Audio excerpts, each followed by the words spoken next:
Video upload చేశాక tags ఎలా ఇవ్వాలో చాలామందికి తెలీదు. ఈరోజైతే నేను చూపిస్తున్నా.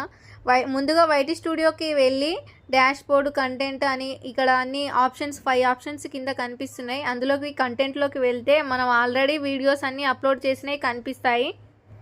3 డాట్స్ మీద ఓపెన్ చేస్తే ఎడిట్ ఆప్షన్ ఉంటుంది. ఎడిట్ ఆప్షన్లో ఇలా ఓపెన్ చేసుకుంటే మనకి మోర్ ఆప్షన్స్ అని ఉంటాయి ట్యాగ్స్ దగ్గర. నేను ఆల్రెడీ ట్యాగ్స్ ఇచ్చిన కానీ మళ్ళీ ఇస్తున్నా. ఇప్పుడైతే రంగోలీ అని టైప్ చేస్తున్నా. అంటే కొత్తగా చేసే వాళ్ళకి తెలియదు కాబట్టి నేను చూపిస్తున్నా ట్యాగ్స్ ఎలా పెట్టుకోవాలో. రంగోలీ డూప్లికేట్ అని చూపిస్తుంది. మనం ఆల్రెడీ ఇచ్చినాం కదా, ఇక్కడ వీడియో అప్లోడ్ చేసినప్పుడే ఇచ్చిన, అందుకే డూప్లికేట్ అని చూపిస్తుంది డబల్ టైం ఇస్తే. ఇప్పుడు మళ్ళీ డిజైన్స్ తీసేసి మళ్ళీ డిజైన్స్ అని టైప్ చేస్తున్నా మీకు చూపించడం కోసం.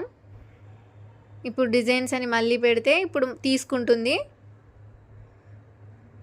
ట్యాగ్స్ అయితే అంటే స్టార్టింగ్లో ఎవరికి తెలీదు, అందుకే నేను మీకు చూపిస్తున్నా. తెలియని వాళ్ళు కంగారు పడకుండా ఇట్లా వీడియోస్ చూసుకోవాలి యూట్యూబ్లో. ఇప్పుడు మళ్ళీ సేవ్ ఆప్షన్ రాలేదు, అందుకే యాడ్ డిస్క్రిప్షన్లోకి వచ్చి మళ్ళీ ఏదో ఒకటి డాట్ మళ్ళీ కదిలించి మళ్ళీ సేవ్ ఆప్షన్ ఉందా లేదా అని చూసుకోవాలి మనం. ఇప్పుడైతే సేవ్ ఆప్షన్ వచ్చేసింది పైన. సేవ్ కొట్టేసిన.